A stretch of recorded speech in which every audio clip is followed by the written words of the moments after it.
Aussie athlete. A tip I came up with early in the years that I went raw, like probably about 8 years ago, like around 2006, 2007, 9 years ago. I came up with the idea of ripening fruit in my car.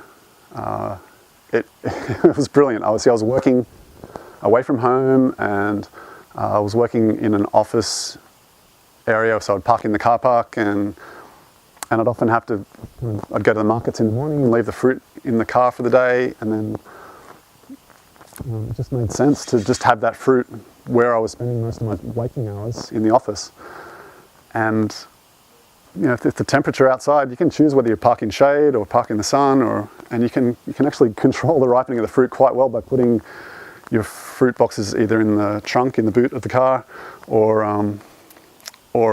in the car, inside the car. You can choose whether you crack the windows a little bit or not.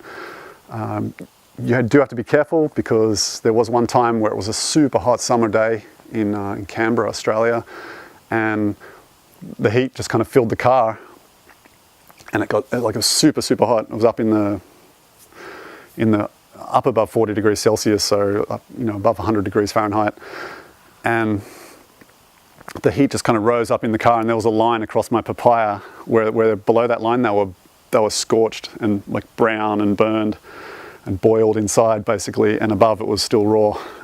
So that was a shame.